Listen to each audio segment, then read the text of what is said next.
Bonjour à tous, je suis Christophe Vidal, consultant e-commerce et SEO depuis 2007.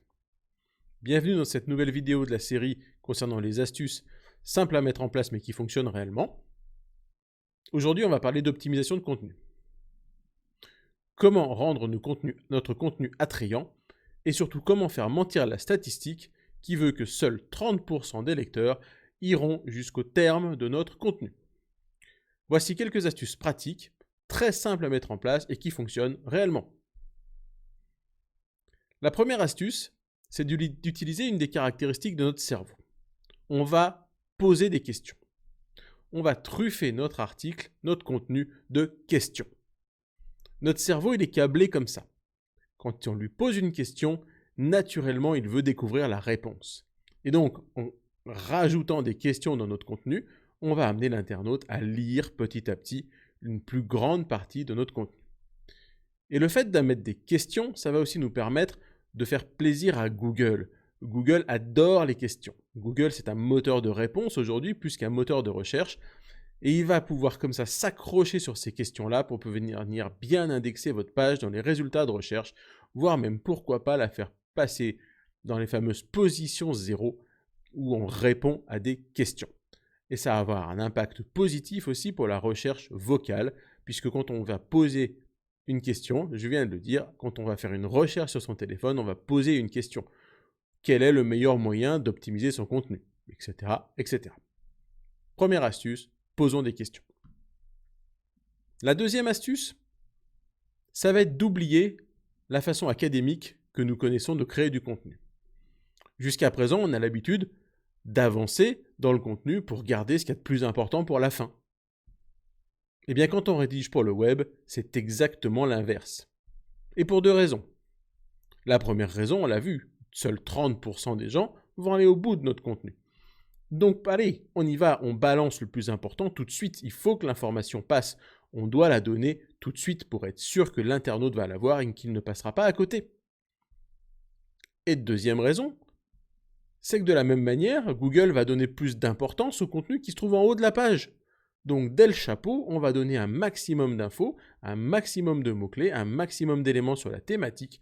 Ça va nous permettre de mieux nous positionner dans les résultats de recherche. Troisième astuce.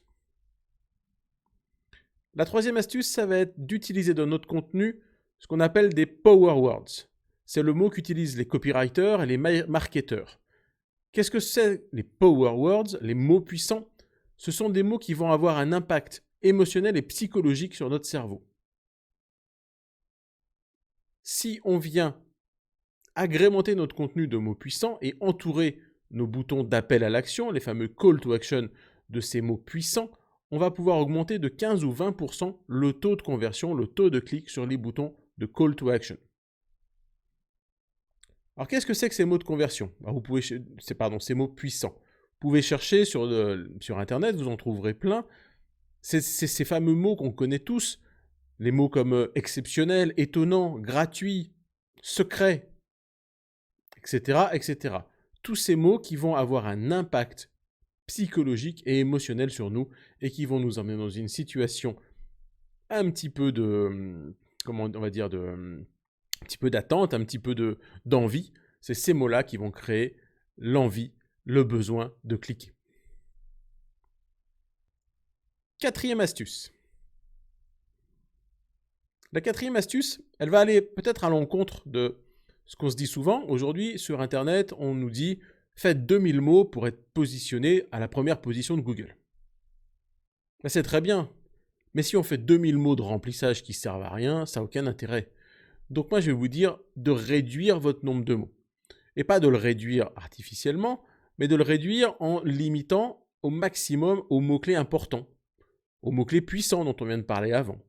Et d'éviter un maximum tous les petits mots au milieu qui servent à rien. Parce que ces mots, ils vont compter dans vos 2000 mots, mais en vrai, si on enlève tous ces petits mots qui servent à rien, vous aurez peut-être que 600, 700 ou 800 vrais mots, des mots importants. Donc focalisez-vous sur des vrais mots, plus que sur 2000 mots. Peut-être faites que 1000 mots, 1500 mots, mais de mots importants. Ça ne sert à rien d'aller créer 2000 mots pour mettre juste des choses qui servent à rien au milieu, de faire du remplissage. Il faut utiliser des mots qui sont les mots du champ lexical, des mots qui sont des mots-clés secondaires et des mots puissants. Tous les autres mots, ils n'ont pas d'intérêt, donc on va limiter le nombre de mots de notre contenu pour aller à l'essentiel. 5e astuce. Cette astuce, elle est vraie, là encore, pour Google et pour l'internaute. Quand on est sur Internet, on est peut-être sur son smartphone, il faut que ça soit facile à lire. On ne veut pas quelque chose de compliqué, on n'est pas en train de lire une encyclopédie. On veut quelque chose de vivant, d'intéressant et de simple à lire. Donc on va avoir tendance à dire, écrivons pour un niveau collège, lycée, pas pour un niveau université. Et cette remarque du niveau d'écriture, elle est valable aussi pour Google. Les intelligences artificielles de Google, elles n'ont pas un niveau exceptionnel, elles ne sont pas universitaires, elles sont simples, et puis surtout, elles apprennent, elles sont abreuvées de contenu qui est simple. Donc si on veut avoir un internaute qui reste longtemps sur le site internet et on va utiliser des façons simples, des structures de phrases simples, et ça va aussi plaire à Google. Donc on ne va pas chercher, sauf cas particulier. Il y a bien sûr des cas où si on est sur des choses très spécifiques, dans des domaines de la santé, moi je pense à ça parce que j'ai un client dans ce domaine-là, on va vouloir aller chercher un certain niveau de catégorie et un certain niveau d'expertise, on va peut-être pouvoir se permettre d'avoir un niveau d'écriture un peu plus élevé. Mais toujours, n'oublions pas que Google est un enfant en termes de compréhension. Il ne comprend pas ce qu'il lit, mais il le lit avec un niveau d'enfant. Donc restons simples, créons du contenu facile à lire. 6e astuce, on en a parlé tout à l'heure, on a déjà parlé et surtout on l'a présenté dans une précédente vidéo, c'est de bien structurer le contenu avec des titres et des sous-titres. On a vu dans une précédente vidéo l'importance d'avoir une table des matières au départ. Eh bien, en gérant votre contenu avec des titres et des sous-titres, vous allez créer du rythme. Et l'internaute va avoir envie de continuer. Et puis, on peut même faire un peu de teasing.